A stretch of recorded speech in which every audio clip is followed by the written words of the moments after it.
The following is a chapter reading by the Worm Audiobook Project. Please support the original author at parahumans.wordpress.com. Thank you and enjoy. 3.3 No, Brian intoned. Such a bad idea. Lisa still had the phone in her hand. Bitch had arrived just behind her and stood in stark contrast to Lisa's jeans, sweater, and tight ponytail, with an army jacket and virtually no attention paid to her hair. The littlest of the dogs, the one-eyed, one-eared terrier, trailed after her. Come on, Lisa wheeled. It's a rite of passage for dastardly criminals like us. Robbing a bank is moronic. We've been over this.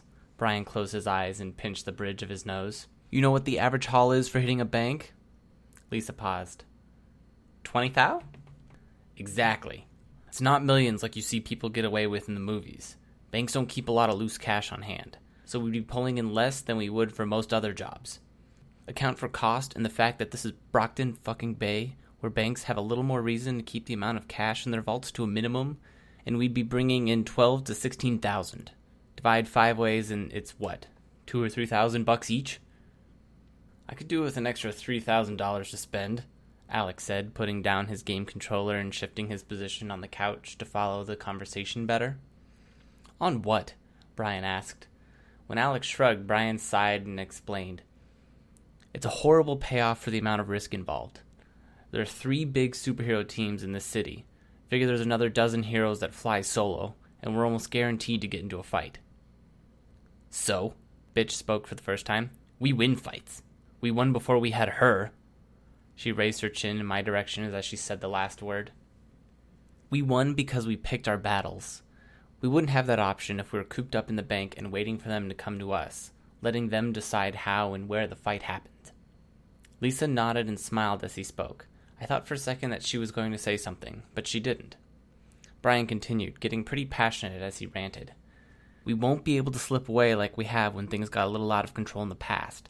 Can't avoid the fight if we want to get away with anything worth taking.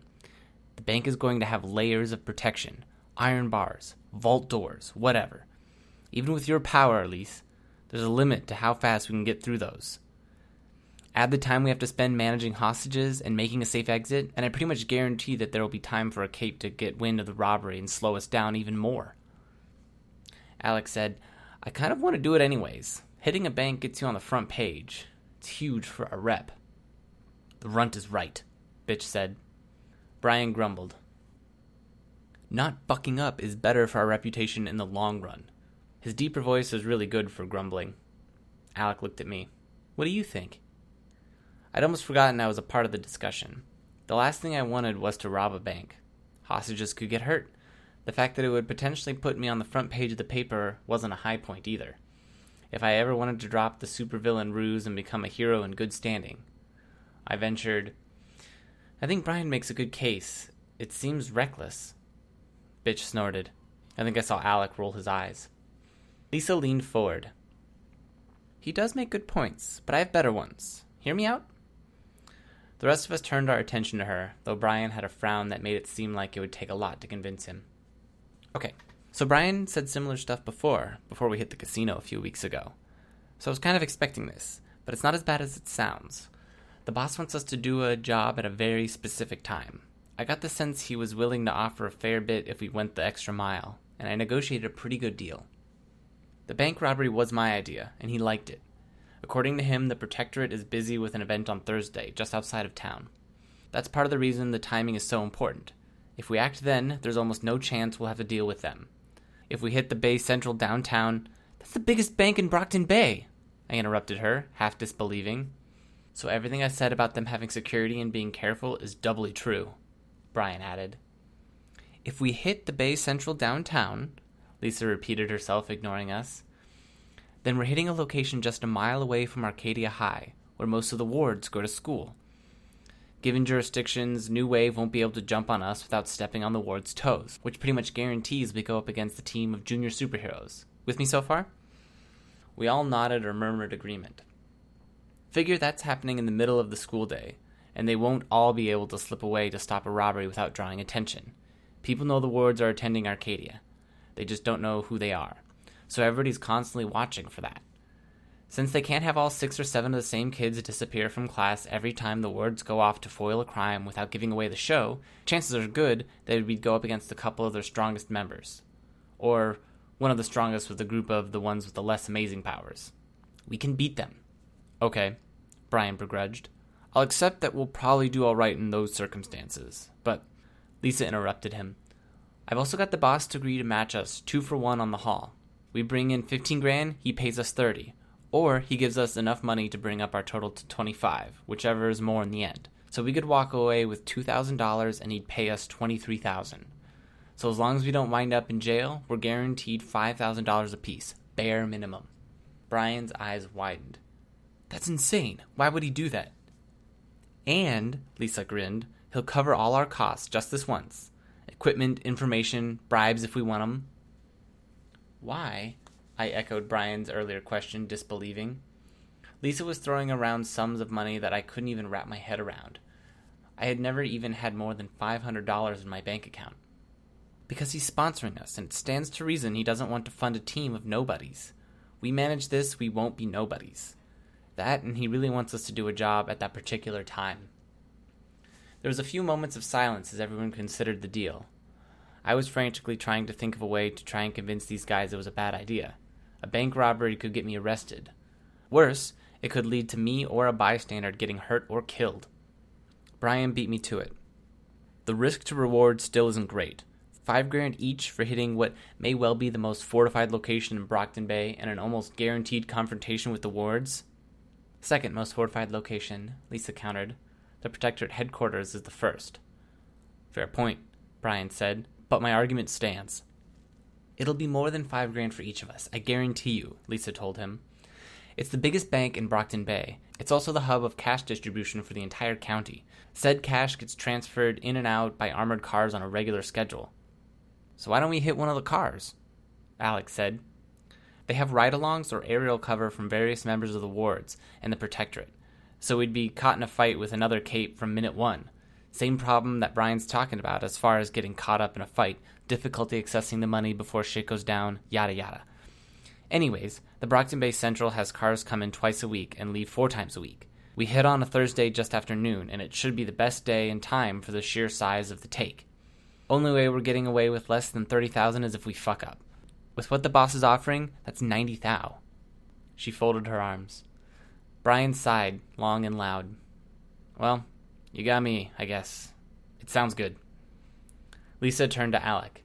There wasn't any resistance to be found there. He just said, Fuck yeah, man. Bitch didn't need convincing any more than Alec had. She nodded once and then turned her attention to the scared little dog. Then everyone looked at me. What would I be doing? I asked, nervously, hoping to stall or find holes in the plan that I could use to argue against it. So Lisa outlined a general plan. Brian made suggestions, good ones, and the plan was adjusted accordingly. I realized with a growing disappointment and a knot of anxiety in my gut that it was almost inevitably going to happen. Arguing against the bank robbery at this point would hurt my undercover operation more than it helped anyone. With that in mind, I began offering suggestions that I hoped would minimize the possibility of disaster. The way I saw it, if I helped things go smoothly, it would help my scheme to get info on the undersiders and their boss. It would minimize the chance that someone would panic or be reckless and get a civilian hurt. I think I would feel worse if that happened than I would about going to jail. The discussion went on for a while. At one point, Lisa got her laptop and we debated entrances and exit strategies while she sketched out a map of the bank layout. It was uncanny seeing her power at work. She copied a satellite image of the bank from a web search into a paint program, then drew over it with thick bold lines to show how the rooms were laid out. With another search and a single picture of the bank manager standing in front of his desk, she was able to mark out where the manager's desk was. That wouldn't have to be too amazing, but without pausing, she then went on to mark where the tellers were as well as the vaults, the vault door, and the enclosed room that held the safe deposit boxes. She noted where the fuse box and the air conditioning vents were, but we decided we wouldn't mess with either of those. That stuff was cool in the movies, but it didn't do much good in real life. Besides, this was a robbery, not a heist. While we worked, Alec got restless and went to make an early lunch. Of the 4 of us, I got the impression he had the least to contribute, at least strategically, and that he knew it. I wasn't sure if he just didn't have a very tactical mindset or if he just didn't care that much about the planning stage of things. My assumptions led me to the latter, as he seemed more willing to go with the flow than Brian or Lisa. He brought us a plate of pizza pockets along with assorted sodas, and we ate as we wrapped up the plan. "All right," Brian said, as Lisa shut her laptop. "I think we have a general idea of what we're doing. We know how we get in, we know who does what when we're inside, and we know how we want to get out. Keeping in mind that no plan survives contact with the enemy, I think the odds are still pretty good." "So the enemy," I said, resisting the urge to wince at the realization that I would be up against good guys. My only experience fighting in costume, or even just fighting, is against Lung, and that didn't go well. "Don't sell yourself short," Brian said. "You did better than most." "I'll rephrase," I said. "It could have gone better. We're going up against the wards, and they aren't pushovers." Brian nodded. "True. Let's talk strategy and weaknesses. You know who the wards are?" I shrugged. "I've researched them. I've seen them on TV. That doesn't mean I know the important stuff." "Sure," he said. "So let's go down the list. Team leader, Aegis. You'd think he's the standard Alexandria package. Flight, super strength, invincibility. But that isn't exactly right. He does fly, but the other two powers work differently than you'd expect. See, he isn't invincible. He just doesn't have any weak points. His entire biology is filled with so many redundancies and reinforcements that you just can't put him down. Throw sand in his eyes, and he can still see by sensing the light on his skin. Cut his throat, and it doesn't bleed any more than the back of his hand would. The guy has an arm cut off, and it was attached and working fine the next day. Stab him through the heart, and another organ takes over the necessary functions. Not that we're stabbing anyone through the heart," I made it hopeful, half question, half statement. "No. Well, it wouldn't be a bad idea to stab Aegis through the heart just to slow him down. If you did it with something big enough. The guy's like a zombie. He gets back up within seconds of you beating him down. Keeps coming at you until you're too tired to fight back or you make a mistake." "And he's super strong?" I asked. Brian shook his head. "Lisa, want to field this one?" She did. "Aegis isn't strong, but he can abuse his body in ways that make it seem like he is. He can throw punches hard enough that he'd break his hand, mangle his joints, and tear his muscles, and his body just takes it. He has no reason to hold back, and he doesn't need to waste any time protecting himself from you. He can also draw on adrenaline. You've heard stories like how little grandmothers lifted cars off the ground to save their grandkids?" I nodded. "That's adrenaline at work, and Aegis can do that for hours at a stretch. His body doesn't run out of steam. He doesn't get tired. He doesn't exhaust his reserves of adrenaline. He just keeps going." "So how do you stop him?" I asked. "You don't, really," Brian said. "Best bet is to keep him occupied, keep him sufficiently distracted, or stick him somewhere he can't escape. Trap him in a dumpster and throw it in a river. You can get a few minutes of relief, which is all harder than it sounds. He's the team captain, and he isn't stupid. Rachel, sick your dogs on him. A 2-ton canine or two should keep him out of our hair until we're ready to run." "I don't need to hold back?" Bitch asked, her eyebrows quirked. "For once, no. Go nuts. Just, don't kill him. Alec, you're the backup there. Keep an eye on Aegis. See if you can use your power to throw him off. Buy enough time for a dog to get his jaws on him, and he's probably out of action." "Sure," Alec said.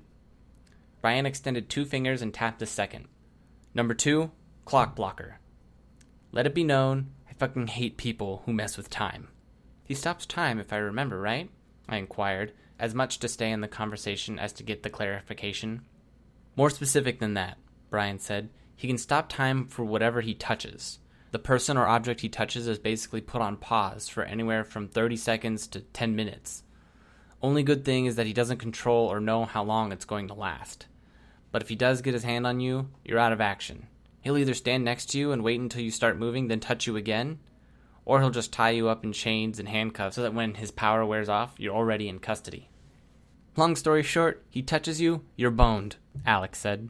"The upside is that whoever he touches is also untouchable. Can't be hurt, can't be moved, period. He uses that defensively, and he can do stuff like throw paper or cloth in the air and freeze it in time, making an unbreakable shield. You don't want to run into something that's frozen. A car that drove into the side of a piece of paper that Clock Blocker had touched would be cut in two before it budged the paper." "Noted," I said. Brian continued. "The third heavy hitter on the wards is Vista. You know that myth about how the capes that get their powers young are exponentially more powerful? Vista's one of the kids who keeps the myth alive. Clock Blocker is sort of a one-trick pony. His trick involves screwing with one of the key forces of our universe, but it's just one thing. Vista also messes with physics on a fundamental level, but she's versatile. 12 years old, and she has the power to reshape space. She can stretch a building like taffy, so it's twice as tall, or squeeze 2 sidewalks closer together so she can cross the street with a single step. Her weakness, Lisa added, is the Manton effect. She turned her full attention to me. You know what that is? I've heard it mentioned, but I don't know the details. Wherever our powers come from, they also came with some limitations. For most of us, there's a restriction about using our power on living things. The reach of powers generally stops at the outside of a person or animal's body.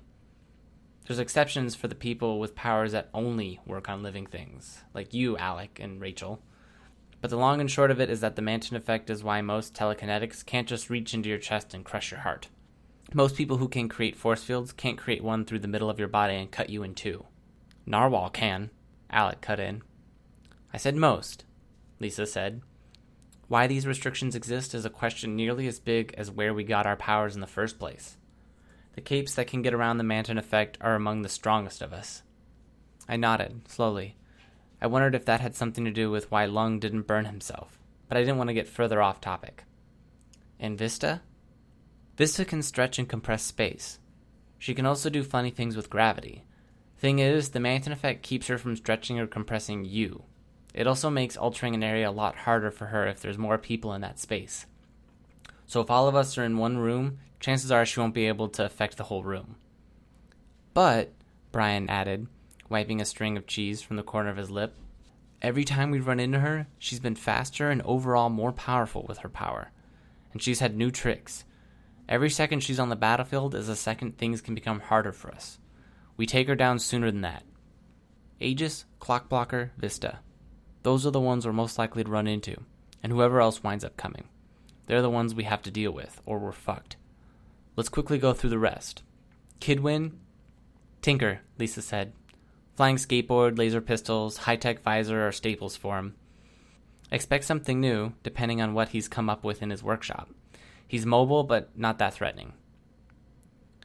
Triumph? Brian said. He turned 18 and graduated to the Protectorate. Don't have to worry about him, Lisa said. Gallant? Glory Girl's on and off boyfriend. He pretends to be a tinker in the same vein as Kid Win, but I think he just runs around in second-hand armor with a fresh paint job. His thing is these blasts of light. Getting hit by one feels like a punch to the gut, but the blasts also mess with your feelings. Make you sad, make you scared, ashamed, giddy, whatever. Not that bad unless you get hit by a bunch in a row. Don't. That just leaves Shadow Stalker. Bloodthirsty bitch, Brian scowled. Alec explained to me. She got it in her head that Brian is her nemesis. You know, her number one enemy, her dark opposite. She's been going after him every chance she gets. She was a solo hero, Tattletale said. Vigilante of the night until she went too far and nearly killed someone, nailing him to a wall with one of her crossbows. The local heroes were called in, she got arrested, and made some sort of deal. Now she's a probationary member of the wards, with the condition that she uses tranquilizer bolts and non-lethal ammo for her crossbow. Which she isn't, Brian growled. At least not when she comes after me. That arrow she shot through my side had a fucking arrowhead on it. Tattletale shook her head. Her powers and Brian's sort of have a weird interaction with one another. Shadow Stalker can sort of transform. She becomes extremely lightweight, can pass through glass and thin walls, and she's nearly invisible. Only thing is, while she and the stuff she carries are all wispy in her transformative state, the stuff she shoots with her crossbow only stays that way for a half second. Then the effect wears off, and it's a regular arrow flying towards you. So she can leap between rooftops, almost impossible to see, hard to even touch, and all the while she's shooting very real arrows at you. So what do? I asked. Her powers doesn't work well while she's inside Brian's darkness, for whatever reason. She isn't as fast or agile. He can see her better, and she can't see him in the darkness, Tattletale told me. So it becomes something of a very intense game of tag, with one very fast person that's essentially blind and deaf, but carrying lethal weapons, while Brian, the other, is trying to take her out without getting shot. Let's avoid that, Brian said. It's too time-consuming and she may want to use that kind of scenario to delay us. Just don't get shot, and if you see her or see the opportunity to inform the team and do your best to take her down without losing sight of a priority target. So that's the plan then? I said. So many maybes. That's the way these things go, Taylor, Brian said, his tone a bit terse. I think we've done a pretty good job of covering all the bases. Oh, I didn't mean to sound like I was criticizing your plan, I said. Our plan, Brian interrupted. I didn't want to think of it that way. Instead, I said, I'm a touch nervous is all. You don't have to come, Bitch said, her tone a touch too casual. In all seriousness, Brian told me, if you're having second thoughts... I am, I admitted, as well as third thoughts and fourth thoughts and so on. But I'm not going to let that stop me. I'm coming with. Good, Brian replied. Then we've got the rest of today and tomorrow to prepare. Taylor, you can meet me on your run first thing. I'll have a cell phone for you. You can text Lisa with anything you think you'll need, like those weapons you were talking about. Look up models and brands ahead of time if you want something specific. What's her number? I asked. I'll put it in the phone before I give it to you. Lisa, you confirm the job with the boss. Talk to him about the other stuff. Got it. So unless there's anything else, I think we just planned a bank robbery before noon, Lisa said with a grin. I looked at the digital clock display under the TV. Sure enough, it was 11:30. I couldn't help but wonder if that was a good thing.